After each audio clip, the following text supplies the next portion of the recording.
Welcome to the Beer Guys Radio Show. Thanks for hanging out with us this week. We're going to talk about what's going on in the world of craft beer, and there's always something going on. Always something going on.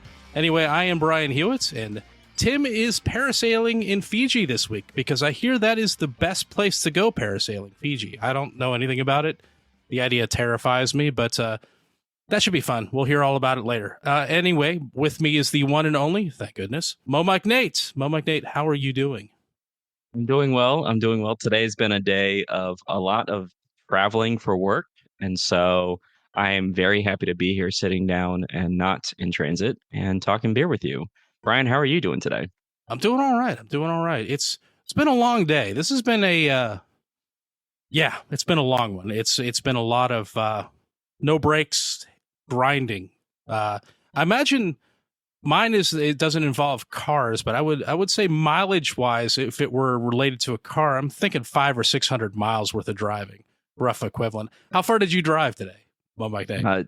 From Atlanta, Georgia, I drove to Charlotte, North Carolina today. So I would say that's roughly about 500 miles. Okay, so I think we're on par. I mean, yeah. I didn't move from a seat at my desk, but I mean, I felt like I was driving the whole way. I might as well have been. It was it's been a long day. I'm a little loopy from it, but you know what? I think it's before we do that, I do want to mention again, we had a chance to drop by, both of us, separate times, drop by Independent Distilling Company. They're shutting down. They're shutting down this Saturday, the day the show drops, is their last day.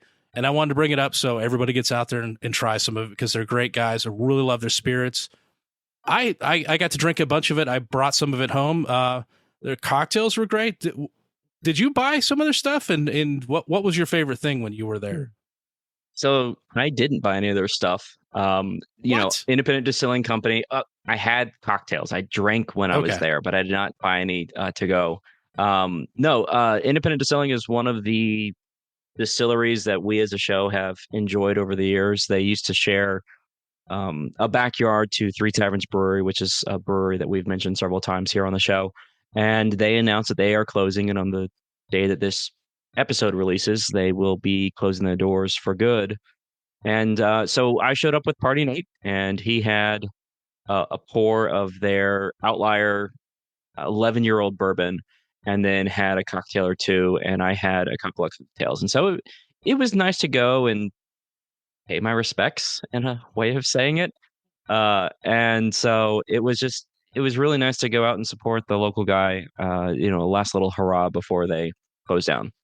Yeah, it's one of those things you don't take any of these guys for granted. I thought they were killing it, and I'm like, didn't realize. But did you get to try their I think it's called Outlier 20, the port barrel aged gin? So I didn't.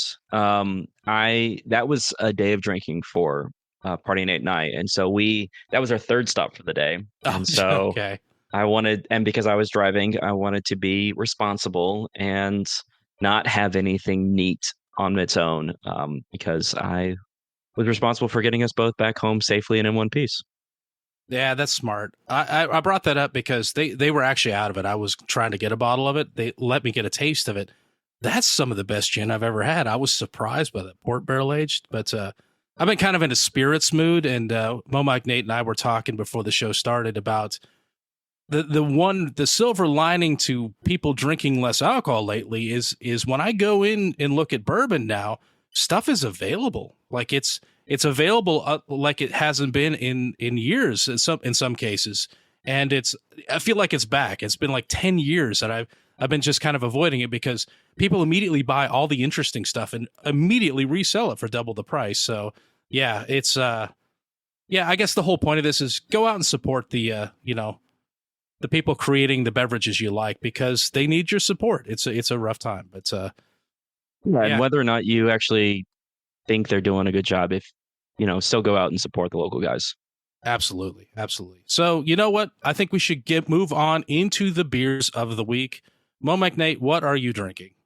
So in the theme of today has been a day, for my pregame from Treehouse Brewing, I had Julius, which is their flagship IPA. This was a really nice beer, and it got me in the drinking mood for beers because right on deck and in my glass not right on deck. But in my glass right now from Orpheus, which is another brewer we've mentioned on the show several times, but they've been closed for a couple of years. I've got the Failure of Light, which is a bourbon barrel aged imperial stout. This sat in a barrel for 28 months, and this is drinking really nicely. And then from Burial on deck, I've got The Moment I Begin to Adore the Ominous Pall of a Darkness I Had Mistaken, which is a rum barrel aged imperial stout, and that's in celebration of their 12th anniversary. That is such an Orpheus title. That Burial. It is. Yeah. Orpheus and Burial both like to do paragraphs for their beer titles. You know, that's some people are irritable about and say that's what's wrong with craft beer. Funny beer names. I'm like, anything that's fun, like enjoyable things that make beer interesting, things like that make beer fun. Like, it's silly, yeah, but there's nothing wrong with that. Who does that turn off? I think that's I guess it would turn off the kind of people that would never drink that beer to begin with, is what I'm thinking. So anyway, so as for me, I am drinking I found it, the Godzilla edition of Pabst Blue Ribbon. So that was my pregame, and it had lovely I think I actually have the can here for people who are watching the live stream. I should show that off if it comes through, but Attack Peter is the artist who did the Godzilla artwork on the can, and it's glorious. It's wonderful.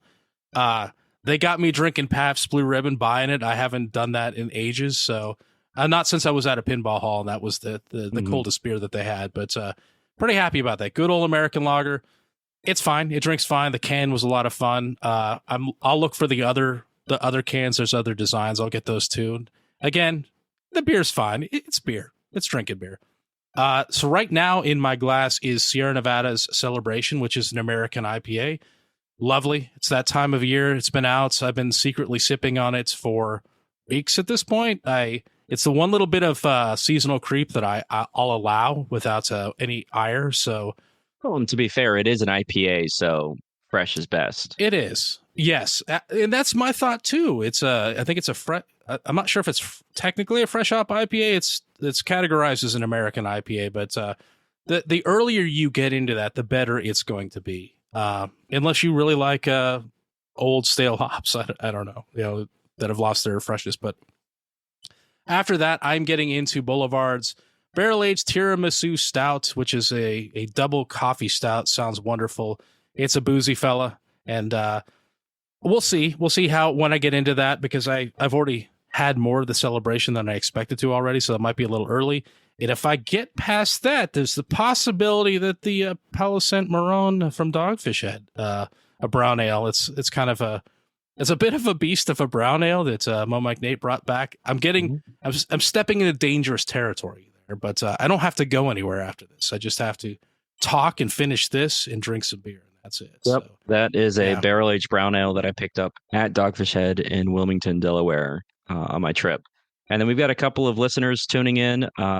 Tyler is drinking a volunteer triple from Untappd Brewing, and then Beer Snob Sean is drinking a 2025 GABF Gold winner Hefeweizen from Fatheads Brewery.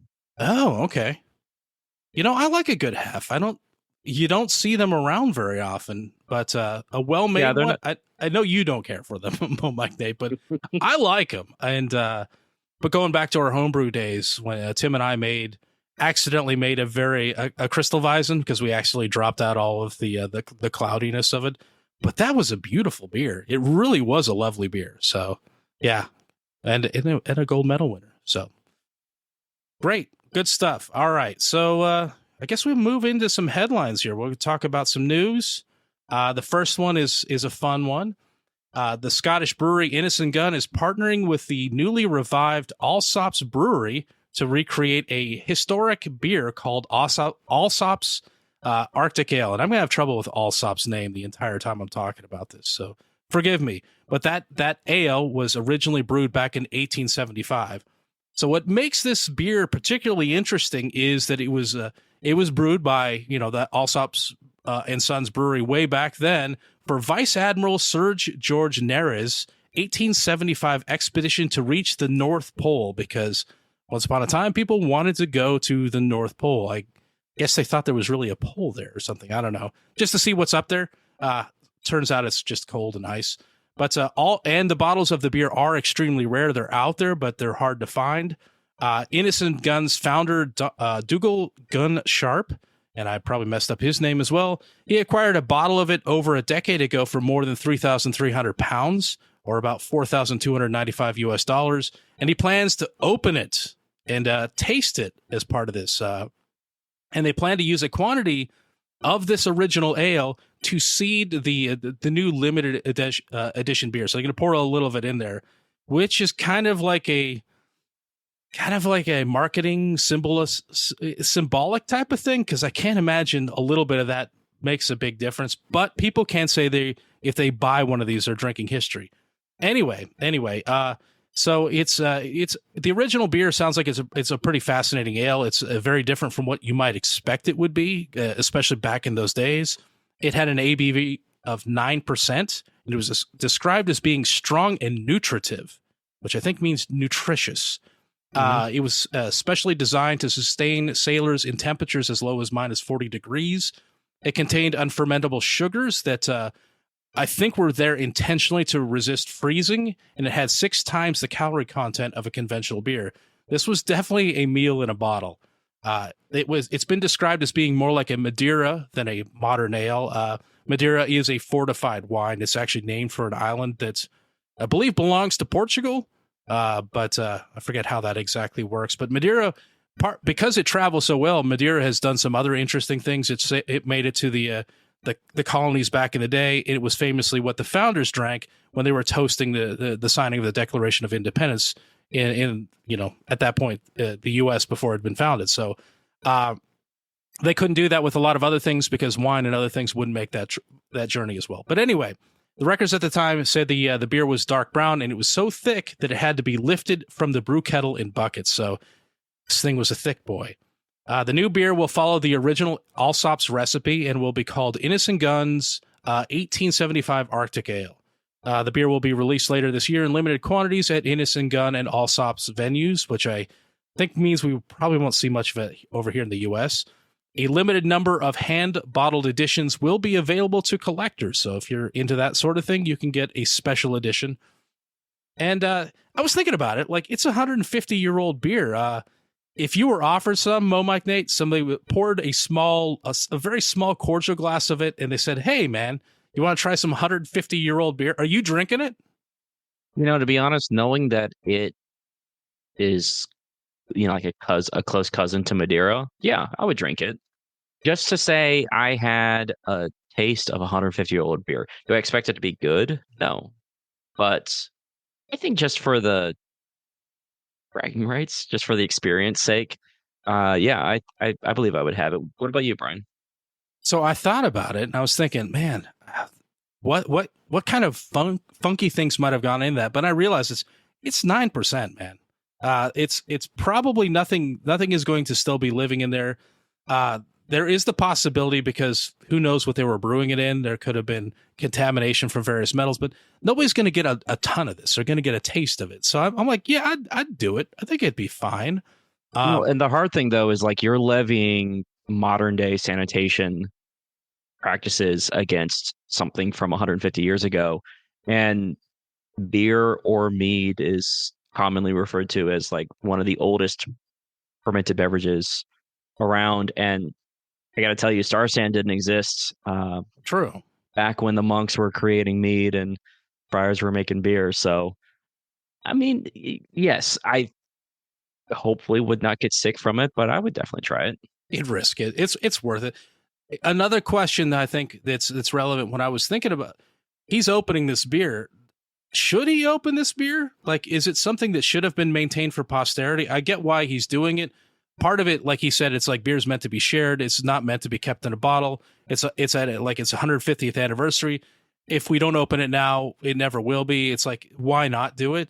But part of me is also like, maybe we should hang on to it. Like posterity, you never know what technology in the future is going to be able to extract from it, learn from it. And I'm like, I'm kind of up in the air on it. So what do you think? Is it a good idea to open it up? It's like YOLO, let's open it up. Or should it have been saved? Should it be in a museum? If I could even conceivably afford to buy a 150-year-old bottle of beer, I wouldn't open it. I would definitely try and keep it as like a period piece and display it somewhere. But at the end of the day, I mean, he's not wrong. Things should be opened and should be shared. Yeah, And yet though it's still a 150-year-old piece of history that once this thing is open and air seeps in and all that stuff, it's it's never going to exist like this ever again. true. It's not like he's going to release his 1875 or 1865 Arctic Ale and then hold back a bottle for 150 years. True. Yeah, that's a fair point. Now, I got to point out, this isn't the only one in existence. So there Okay. are others out there. And I guess the one nice thing is like, well, I can get into this one because others exist. And if there was some reason we really had to find out about this or we needed to preserve this for the future, it's still being done by some collectors. I'm up in the air on it. I would have a hard time opening something like this up because I also know it's probably not going to taste great. Honestly, you're going to open up something that's incredibly rare, incredibly valuable, and it's probably going to taste bad. But I think they are going to use it, not just to seed the other beer, but I think they're going to, probably do some analysis on it to try to get a better idea of what the beer's like. So I assume it's going to be put to the maximum good use that it can be. So Yeah, no, talking about how things taste, I did stumble upon some 30-year-old champagne, and when we opened it for New Year's Eve one year, it did not taste great. So that is 1/5 of this age statement on this beer. So I don't expect it to taste very good, but it'll be an interesting experience, and I look forward to this release hitting store shelves. I want to say about 10 plus years ago, I went to a place that had the last of a bottle. It was one of those, it was a very unusual circumstance, but they had the last of a bottle. I still have the bottle squirreled away on a shelf somewhere. I believe it was from 1929, and I think it was not like a famous name port, but I think it was something port or sherry adjacent, but it was definitely bottled in like 1929 or something like that. It's crazy.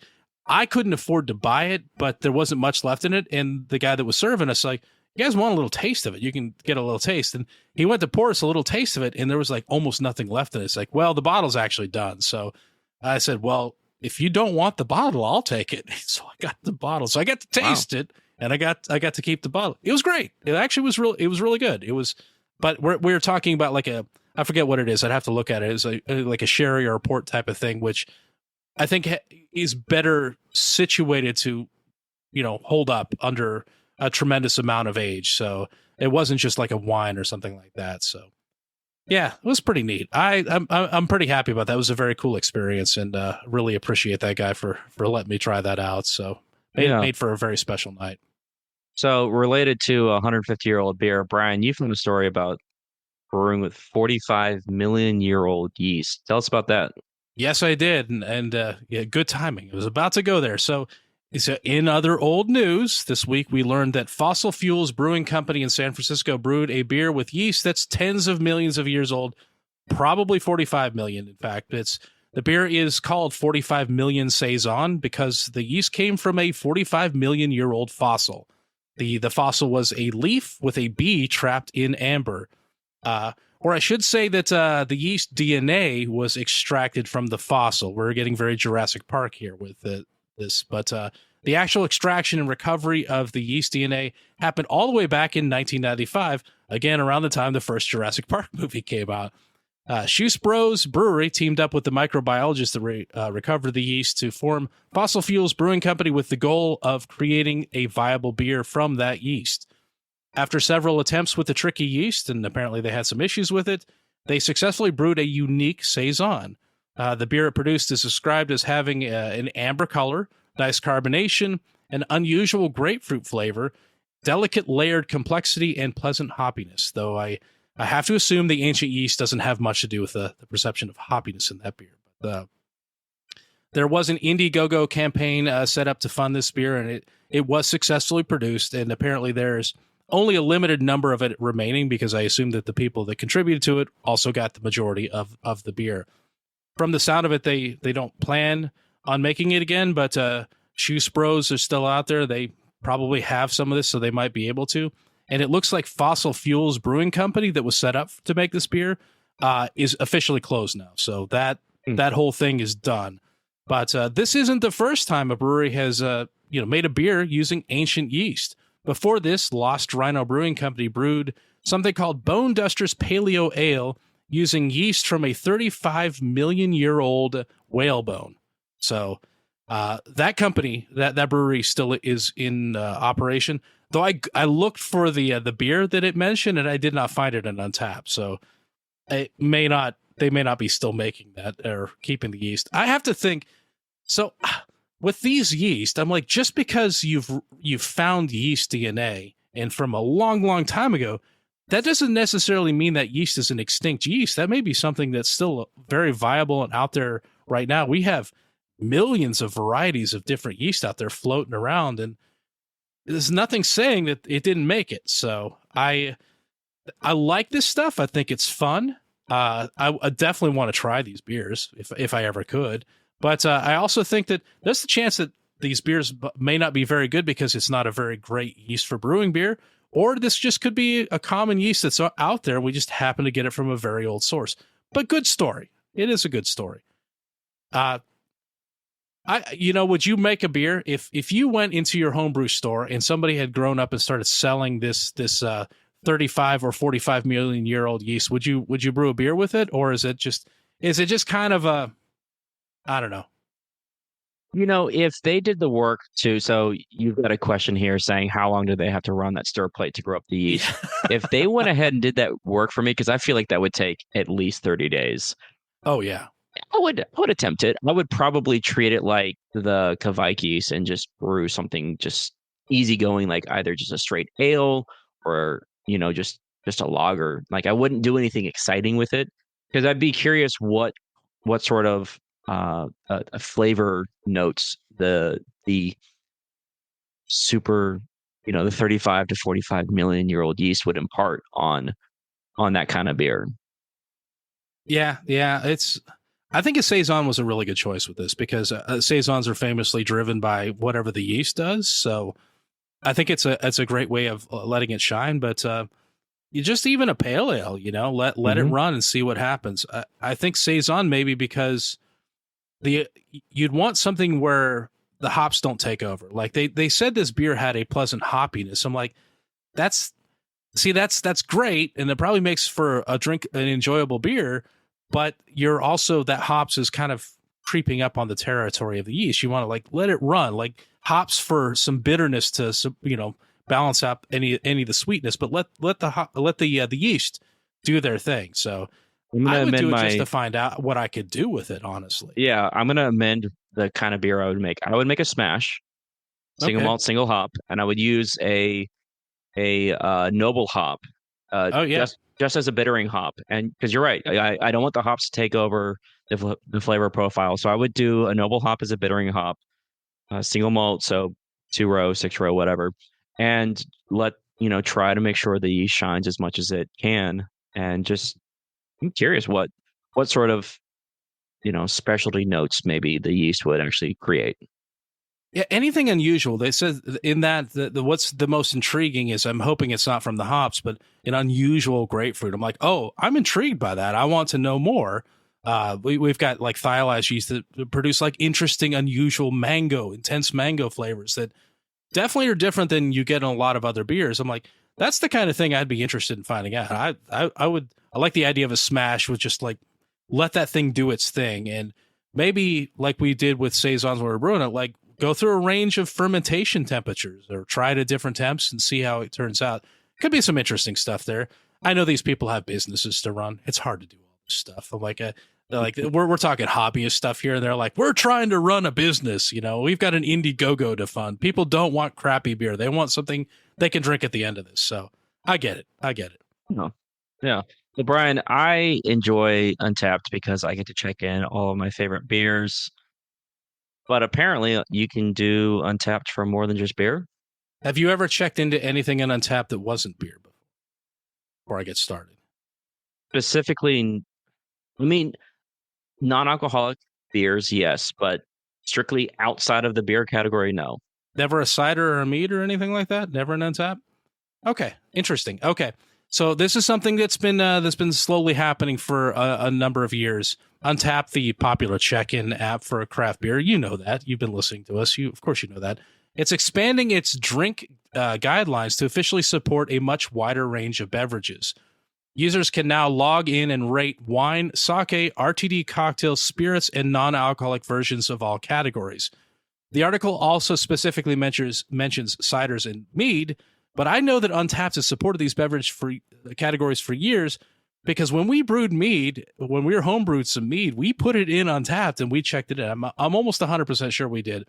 And we've got friends that a buddy of ours was like doing crazy stuff with cider, like crazy hot ciders and everything you can think of with cider. All of that stuff was in Untappd. So I know that stuff has been around for a while.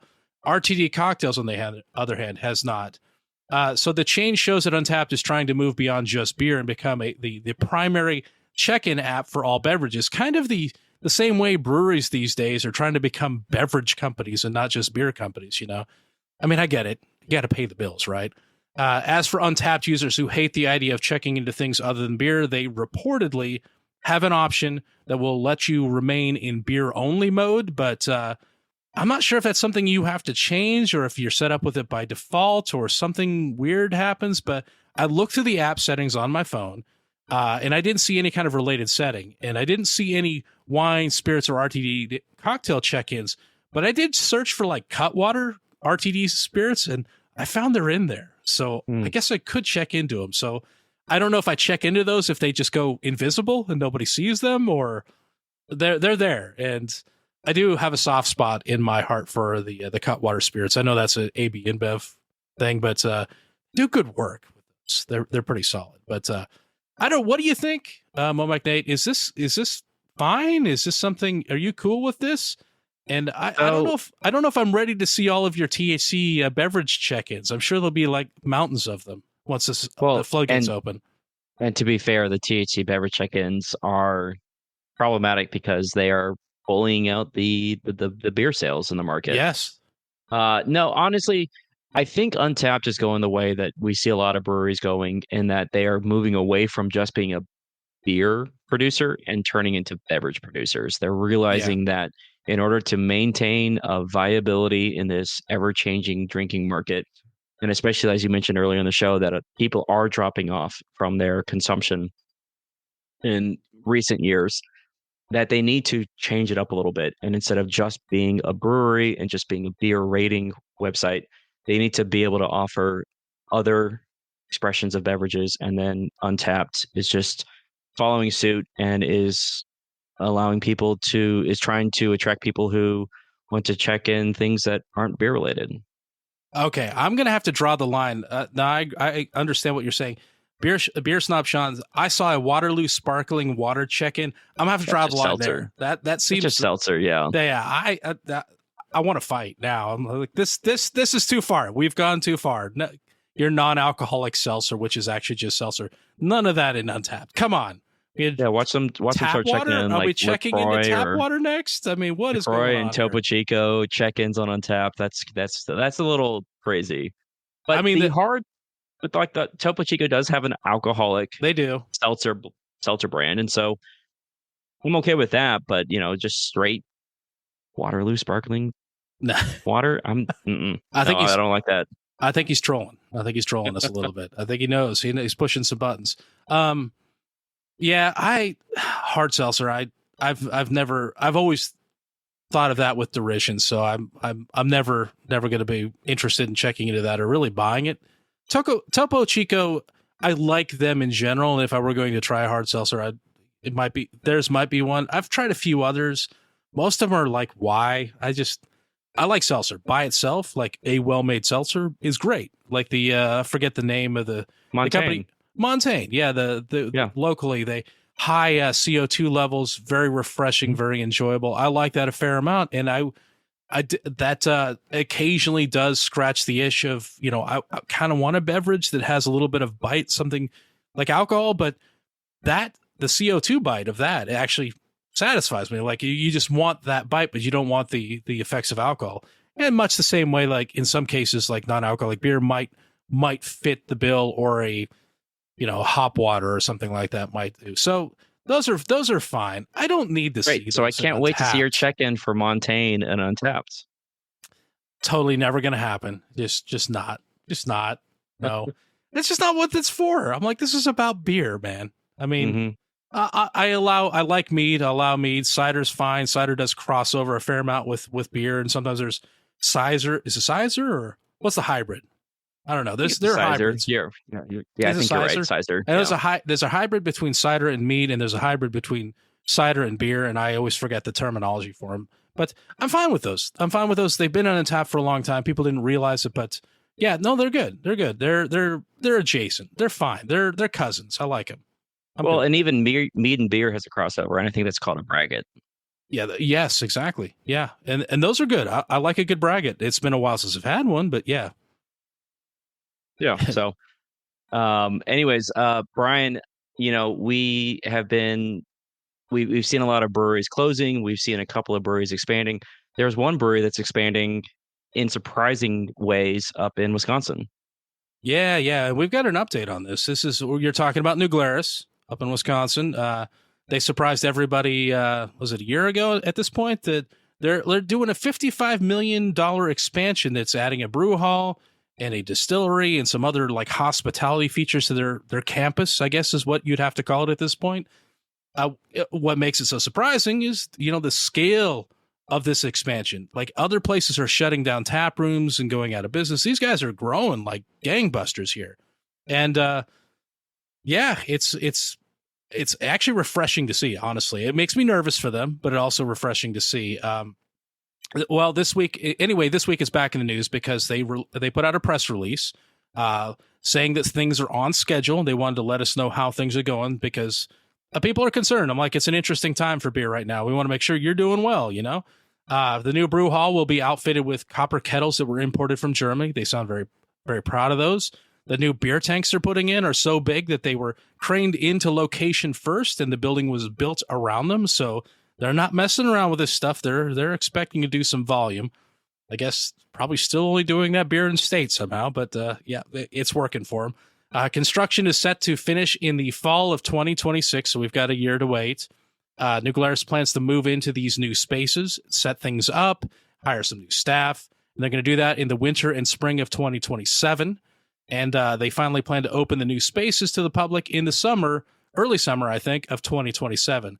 I got to point out that New Glarus's original facility has and will remain open to visitors during the construction. But this is just kind of an update. It's kind of big news.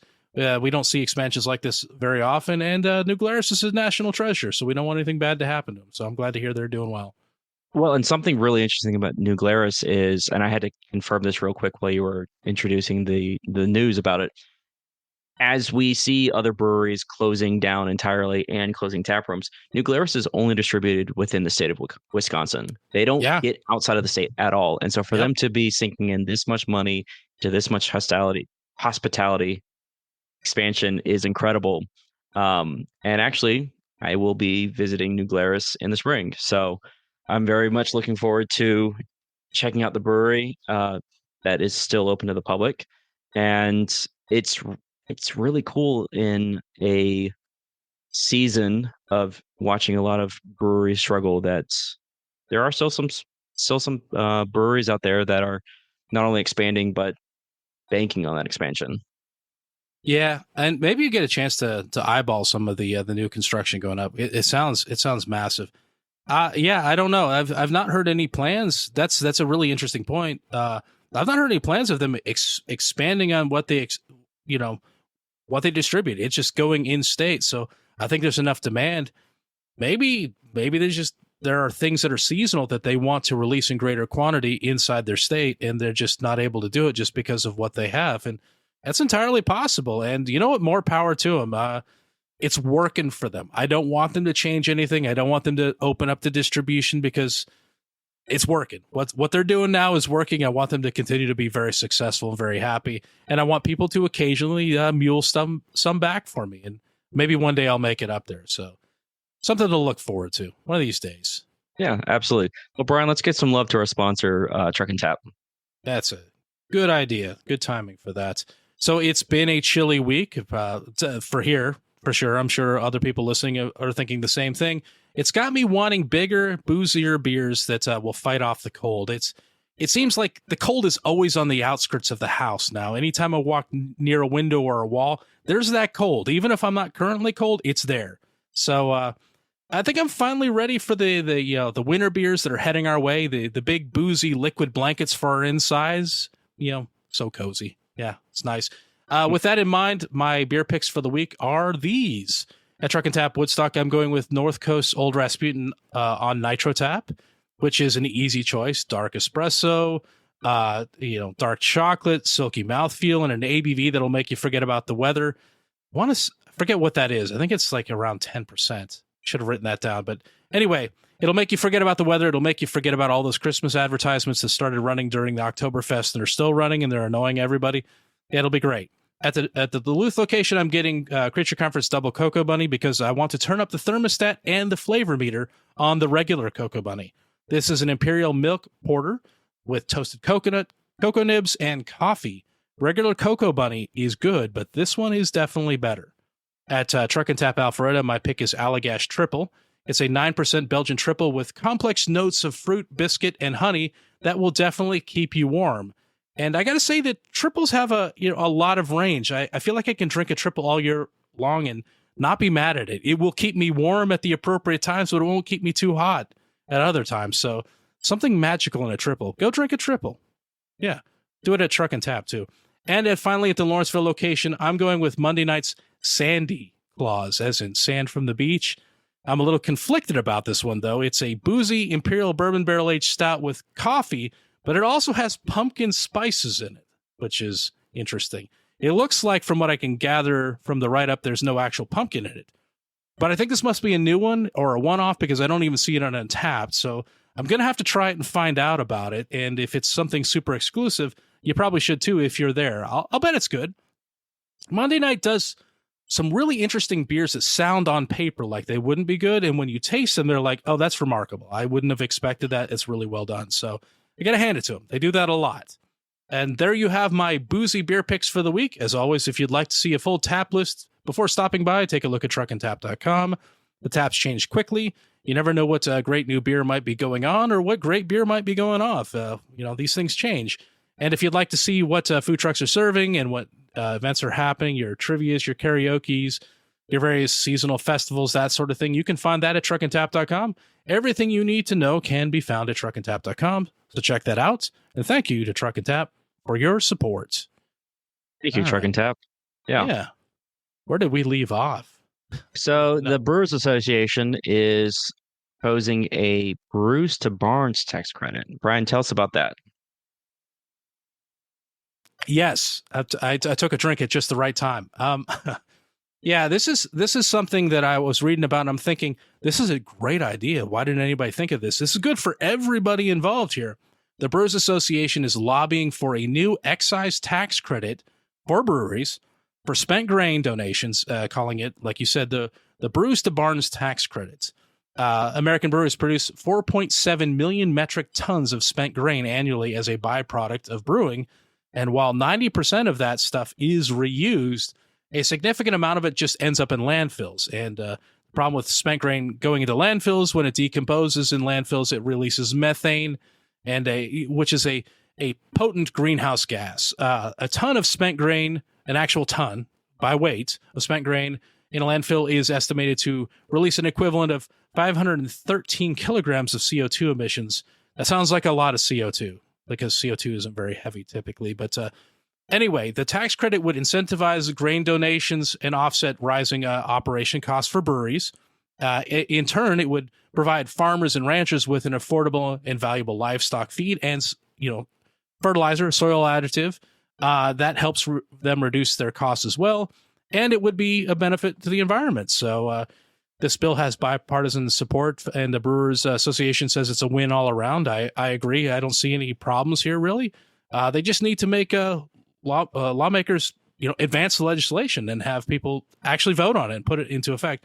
I feel like if this gets out to a vote, it's a shoo-in, but it has to actually get there, and I don't know what the process is to get there. But I like this idea. I like this idea a lot. Yeah, I like this idea too. From what I understand, a proposed bill goes to committee. They argue about it behind closed doors. It goes on the floor for a vote. Should this pass in the vote, I think it's a win-win between the producers, a win-win-win between the producers, people who are buying the spent grain, and then your average American who gets to enjoy some quality brewed beverages, who get to enjoy, if they choose to enjoy the livestock that feed on the spent grain, and then get to enjoy the byproducts of that. And but also the environmental people, because it is staving off a lot of unnecessary CO2 being released into the atmosphere. So, Yeah, less stuff in landfills in general, like just across the board, is mhm. just a good idea. Just less stuff getting thrown away, more stuff being reused. I'm definitely in favor of that. The one thing I was racking my brain about this is I'm hoping it's written in such a way that like donating your spent grain to farms is a great idea. There have been scientific studies that have been coming up using spent grain to investigate possible usage. I think I talked about like capsules for vitamins and other like omega 3s and things like that that you can get from spent grain. I would hope that the bill would be written in such a way that donations to further science as well would be part of this, because I would like for them to also get credits for doing that. Like if spent grain becomes a very great commodity for, I don't know, vitamin capsules or something like that, it becomes an essential part of that. I don't want people getting penalized for, donating it to that. The heck, they might wind up selling it, so maybe they won't need the tax credit. But in the short term, when there's no obvious money to be made on it, and you can do some good, I think it would be great. I hope that is included. But even if it all goes to farms, that's fine. I don't have a problem with that. So it would still be a win. It could be more of a win even than it is, but sounds like a win anyway. Yeah. Well, Yeah. Brian, we found out that there might be a secret to faster lambic production. Tell us about that. Yeah, speaking of beer science, yeah, the scientists at Norwegian University of Life Science found that using sugars derived from field peas and potentially other pulses, and pulses are a group of things like beans and lentils and apparently field peas, uh, using the sugars from these things can significantly accelerate the brewing process for Belgian style wild ales. Specifically, these ales, the ales that would require time consuming and unpredictable processes, often involving some maturation in your wood barrels for months and years to allow microbes to develop flavor. Using these sugars from specific varieties of peas that brewers' yeast cannot metabolize gives lactic acid brewing bacteria a boost. The result of a 19-day fermentation experiment with beers brewed with pea sugars introduced high concentrations of lactic acid, ethanol, and other flavor compounds, fruitier flavors and higher acidity compared to the control group, and a taste intensity that is comparable to commercially produced sour beers. And the most crucial thing about this is the sensory panelists that were evaluating all of the results here detected no trace of the undesirable beany flavors that you often get from pulse derived ingredients. So again, if you make things with peas, beans, and lentils, there's a beany flavor to them. They're not getting it from this. So my thought was when I read this, it's like, man, where was this when all of the sour beers were so hot, where people could not get enough sour beers? This would have sped it up, and I'm trying to think of how much more amazing stuff we could have done, and how much more variety could have been put out there faster, and maybe kept the category hot for longer, because I think sour beers they had a year or two. Like I think that they capped out at about 2 years, where people were buying up everything they could, and then people moved on. I'm like, yeah, we're done with that. We're moving on to something else now. Yeah, no, sour beers definitely had their moment. I mean, right, Westbrook Goes really cemented itself Oh as yeah, being the go-to sour, at least down here in the Southeast. And they were an enamel melting sour. Like that yes they that was were. a beer that if you put it in your mouth, you knew was gonna potentially cause an ulcer in your intestines. And Yeah, it and could. honestly, like it Pepto for wasn't. that one. Yeah, for sure. And so maybe this is what spurred, maybe those kinds of beers is what spurred this research to begin. And it just took a while for it to net this sort of result. That is a fair point. I have to think, yeah. Well, this is Norwegian, so I have to think this might have been inspired more by what the Belgian growers are doing. And it did say it was like a 19-day fermentation experiment. So this happened somewhat recently. They haven't put a ton of time into it. The results are impressive. And, I think it would be a thing where more people would need to, now that they're aware of it, let's try this. Let's actually do some more testing on it to see what we can do with it.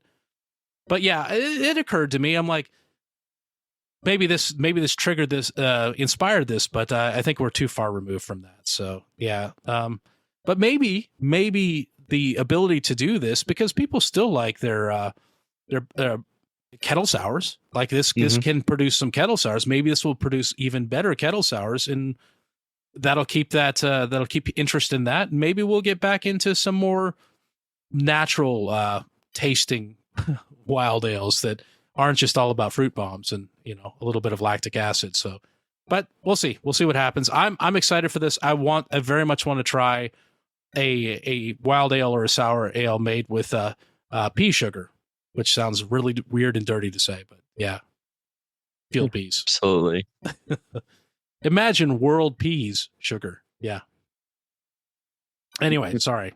Let's move on, right? Shall we? I've got one more story here about that I got from Bloomberg about red IPAs. Have you noticed more red IPAs when you're looking at tap lists lately? Oh, Mike, Nate, have you noticed them at all? Have they come up? To be honest with you, no, I have not noticed red IPAs at all. This story is a little bit of a surprise for me. So I kind of like to think, and I know it's not technically considered one, but I kind of like to think the coloration of, and I've consumed most of mine, Sierra Nevada's Celebration Ale, I kind of think that's reddish ale, reddish IPA. But anyway, let me get into the story and get to why we're bringing this up. So anyway, according to a Bloomberg article I saw, it sounds like red IPAs are having a moment right now, or a moment that these guys are noticing anyway. I'm a little nervous about beer industry observations coming from major news websites after that hack of an opinion piece that came out about craft beer in the New York Times a few weeks ago. I don't know if you saw that, Mike, Nate, but I made a reference to it earlier with crazy craft beer names, but I'm guessing probably not. Did you miss that one? I did miss that one. Okay, don't worry about it. It's not worth reading. It's cringe-inducing. Anyway, the gist of this article is that we've reached peak hazy IPA, and there's interest in nostalgia for something different, specifically nostalgia for beers that, like they were 10 to 15 years ago, and for bitterness in beers. And I definitely think I'm seeing some of this. If the desire for red IPAs is a thing, and they say that it is, they talk to several brewers about how people are into them and how they're making them and how they're showing up everywhere, there is a benefit for brewers here. They can switch to cheaper, less trendy hops to make their red IPAs because they don't need all that juiciness. They don't need the hotness.